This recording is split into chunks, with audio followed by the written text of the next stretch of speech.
Hello and welcome to the Fishing Guide Podcast. I'm your host, Brad Wiegmann, and we have been at Eric Jackson's place for quite a while, and we're kind of dodging in and out. And the great thing about this is we're here for an event, and the event is it's actually the Fat Tire Fishing Throwdown and River Cleanup. And so I know conservation's real important for you, and we'll get to that part. We'll get to the cleanup part. But let's just break it down. Let's just tell them that right off the bat, we were sitting with the gold medalist, and I was there when she got her gold medal.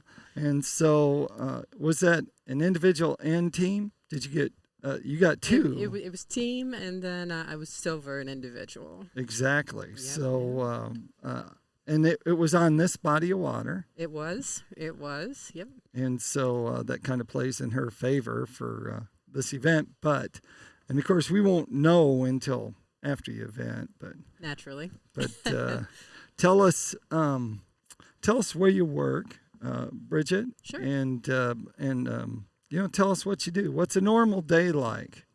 A normal day isn't really a normal day at all at Jackson Kayak. Okay. I'm part of the marketing team over there, so I take a lot of the boat photos. Uh-huh. Just kind of tell different stories across social media. Just really promote the boats and kind of educate people, inform them, and hopefully entertain them. Right. Yep. I mean, I've seen that. I follow you, so that's all good. Yeah. So let's if someone was to ask you what's your favorite, I'll get right to it. Your favorite Jackson kayak, which one would it be? Oh, see, look at this, oh, putting her on goodness. the spot all away. The tough questions. The start of the show, pressure's on. It is so specific to which body of water you're going to be out on. All right. So for example, here at Rock Island specifically, you're going to want something lighter weight that's able to maneuver in the current. Versus if you're out on like a big lake, you're going to want something like a big rig or just one of the bigger, more stable boats. I see. And again, you're going to kind of sacrifice a little bit in terms of maneuverability, but you're going to make up for it in other ways. So you're going to track a little bit straighter. You're going to be able to go a little bit further, faster. But for me here in Rock Island specifically, that maneuverability is super important. How many different SKUs do you have? How many SKUs do you have? Oh, gosh. How many different kayaks do we have? Uh-huh. I want to say we probably have in the neighborhood of 10 to 12 different kayaks for different, and it's wild. Like they are just super specific. Are they all designed for fishing? Not all. The fishing. We definitely have a recreational line also. And then, of course, we have our whitewater kayaks, which is really the heart and soul of the company. Right. It was all kind of born out of that love of playing in the splashy water. But that's right. I've done it once, but maybe again someday. For now, I'll stick to my fishing kayak, though. I was going to say, I think you like the fishing part better than. I don't imagine that you really like that whitewater stuff.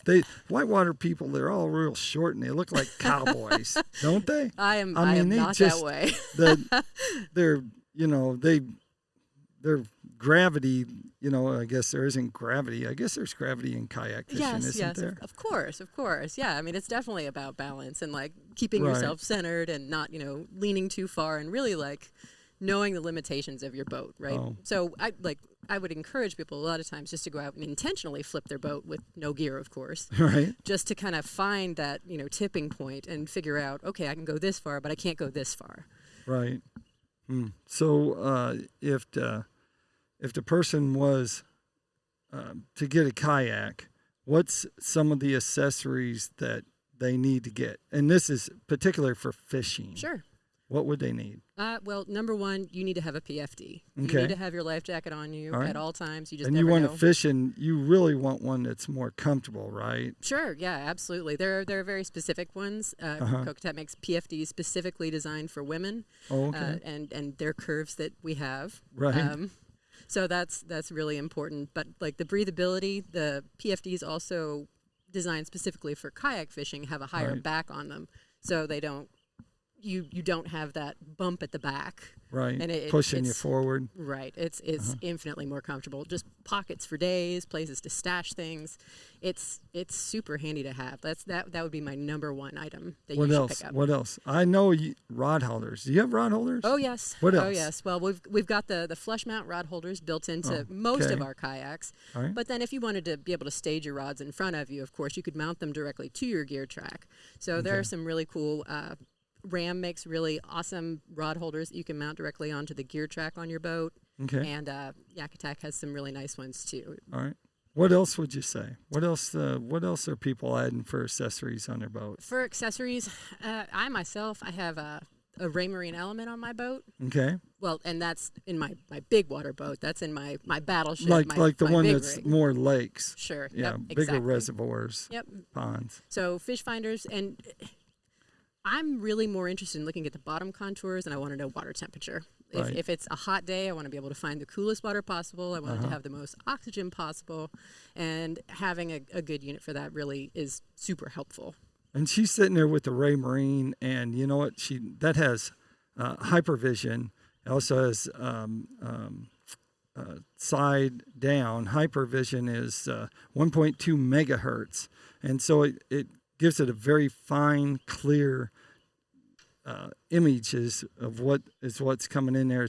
It's also the transducer is also a one transducer. Yep. It's all in there. It comes with chirp sonar, and it's got side vision, down vision. Also has 3D some That's 3D imaging. That's a really wild composite that puts together both the down vision and the side vision. Yep, And it like you can set all different kinds of settings, from changing the colors to the brightness to the intensity of the dots and the size of them, and it's just another tool that is really helpful for anglers to have. So another big question kayak anglers have is do you paddle or do you pedal?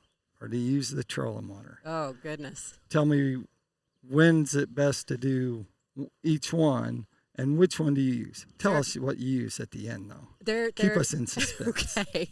There are always obviously pros and cons to either way that you might go. A lot of folks look at a pedal kayak and they say, oh, that's easy. I could do that. Use peasy hands-free fishing all day. You're still going to have to adjust your rudder. You're still going to have to make changes with your hands. So it's not necessarily completely hands-free, but maybe if you don't have the upper body strength, maybe you have like a shoulder injury or something, and you need to, be able to propel yourself in a different way, the pedal drive is probably going to be the better way for you to go. Paddling, even on my pedal boat, I still have my paddle. My paddle is just extremely important for being able to make those quick corrections. Right. I've got the Warner Callista, and it's 24 ounces is the weight on this paddle. 24 I mean, ounces. it is next to nothing. That's insane. It's like frightening 2 cans. to pick up. That's like 2 cans of beer. Yeah, and I mean, I've bashed that off rocks. I mean, I've abused it in all different kinds of ways, but that carbon fiber is just amazing. And it's got like a little layer of foam sandwiched in between the carbon fiber too. So it's like, it's buoyant and lively in your hands, like if you are paddling. Now, mind you, we're only making corrections at this point while we're pedaling. If we get under some trees, we got to back out real quick or do some quick maneuvering. But as far as paddling goes, right. I mean, it's in my brain, it's kind of the purest form of kayak fishing, right? Right. Like, yep. I mean, that's kind of where it all started. And being able to just make those quick adjustments in current, being able just to, really propel and launch yourself,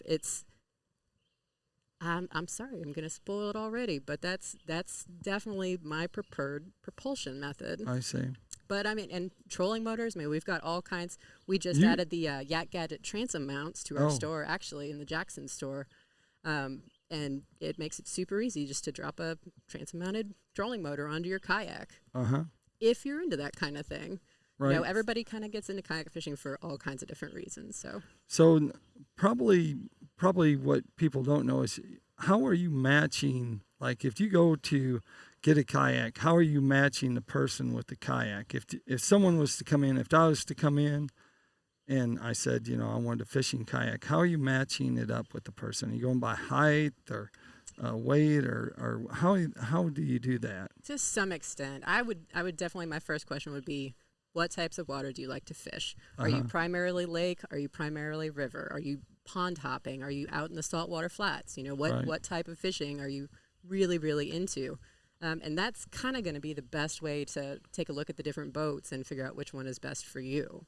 Right. You know, boats that have the more bulbous shape on the front, yes, they're not going to, you know, plow through cut through your waves and things like that. They're not going to be as fast, but they're going to be more maneuverable. And then, you know, your sharper bow is going to give you, you know, that speed. Right. But you're not going to be able to turn on a dime necessarily. Because it's cutting it, so it's making it so it won't turn very good. Sure. Yep. And then length is another consideration. Length and width. You're obviously your wider kayaks are going to be more stable, but you're going to give up a little bit more in terms of speed again.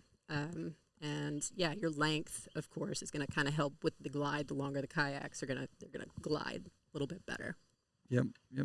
Well, so now we have our kayak. Let's talk about the paddle, because I think people overlook that. That's probably the biggest thing that they overlook. If you're not pedaling, you know, Sure. or you have a trolling motor, Yep. that's the biggest thing, don't you think? Yeah, People absolutely. overlook. So how did you end up with the one you have? I mean, is it, again, different lengths, sizes, weight? Yep, exactly. So it's all going to kind of be based on the width of your kayak Yeah. and your height, because obviously you don't want to be knocking the sides of your kayak as you're paddling. Okay. It also kind of depends, the different blade shapes, on whether you're a high angle paddler or a low angle paddler. So your high angle paddler is going to be more of a straight up and down, kind of right alongside the boat. And then your low angle paddler has more of a relaxed type stroke, which is kind of, you know, just more of like a recreational out side to side kind of. Blowing my mind. Didn't even know anything about that. Yeah. So your bigger, wider blades are going to be more for the high angle paddler versus the more narrow blades. Yeah. If people wanted to find out some information about Jackson Kayaks, where would they go? Is there information that would explain some of the stuff you're talking about? Yeah. Where's that? You can check out jacksonkayak.com. You're going to be able to find all kind of information there. And then warnerpaddles.com is going to be a really good they've got a paddle fit guide too. So you can just kind of plug in your measurements and it'll spit out what kind of paddle is best for you. There you go. Let's get back to the fishing part of this. Let's do that. I've ventured off into this kayak. I didn't know anything about all that stuff. So tell us, what do you think your strengths are when it comes to fishing? What do you think? Are you a topwater person? Are you spinner baits? Or what are you really good at? I have long been more of a finesse almost angler. So jigs, I love my jigs. I do occasionally throw out a net, and it's just so varied, but I'm probably a little bit more of a patient angler than anything else. I know EJ is very much, you know, power angler, you know, go, go, go, go. It's hard to keep up with him sometimes. And, you know, I will try to hit that same log over and over until I figure out exactly the right angle and present it properly to the fish. I'm like, he's going to get it. And it seems to work out all right for me. Yeah. Got to be persistent on those fish. Persistence. Yes. Yeah. That is my way. So, we're right here in the area of Tennessee, just past Nashville, pretty much, and before Knoxville. So the areas that you are fishing, what are they, mostly streams then? That is definitely my preferred fishing environment for sure. Right. Lakes and I don't always get along. When I fished the Pan Ams in 2019, I definitely had to figure out the lake environment and learn how to pick it apart and break it down a little bit. And I mean, it was a challenge for me. You know, I understand moving water so much more. Right. You know, and one of those keys there is, you know, you understand how fish relate in the current. You know, you understand how they're positioning themselves behind objects and orienting themselves to different things, whether, you know, it's a little slight drop or whatever it is. I just feel like it's easier to figure out where they're going to be. They're more predictable, I feel. Right. In a moving water situation. And if you're in a kayak, you're actually feeling that. If you're paddling, you're actually feeling it, aren't you? Exactly. I mean, that's to your advantage. Yeah. There are going to be areas here where we're going to fish where the current is going this way and we're going to be floating up in the eddy, apparently opposite direction. Right. And that's all kind of really important to take into consideration, with lure presentation. Yep. Well, that takes us to Tackle Time. And Tackle Time, of course, PICO Lures is one of our sponsors, and they have products, all kinds of products for all game fish that are out there. Everything from walleye to bass to, did I say crappie? I Because hope we so. like crappie. We do love crappie. We may say that You twice. can say it twice. And just all game fish, but they have everything, jigheads, crankbaits. Like I said, they have everything. Make sure you check them out at picolures.com. And of course, we don't want to forget about Smith Products, and they have everything. I have the honing solution here, but they also have a full line of knives too, everything from fillet knives to like pocket knives, and so carry knives. And so you want to check them out for that. That's at smithproducts.com. And so that takes us back to the important thing. If people wanted to find out and see all those big fish that you've been catching, because I know you do, because I follow you on social media. So, and they can be jealous about these places that obviously when she goes to work, she takes her kayak where everyone else has to go to the office and work. What's up with that? I'm incredibly fortunate. People get inboxes full of like unhappy stuff. I get pictures of people catching fish in beautiful destinations around the world. Like, right. I'm just so fortunate. So fortunate. Yep. So where would they go and see the social media stuff? The social media stuff for Jackson Kayak. Sure, that would just be facebook.com/Jackson Kayak. JacksonKayaks.com. That's okay. us. Well, that makes it easy. That does. Usually people are just spewing out like Instagram. They have an Instagram account? Yes. Oh, guilty. So you can find me facebook.com/10 Creek Bridges or Instagram.com 10 Creek Bridges, or Jackson Kayaks. Got theirs, right? Is also in there as well. All right. Well, that's great. We'll try and post some of these stuff that we're doing here, but it's all good, and it'll be interesting to see how things shake out here in this tournament. Of course, people already know probably because this will be played like 3 weeks from now, but we appreciate you being here. And thanks, Brad. Like I always tell people, make sure you keep your hook sharp and your lures in the water.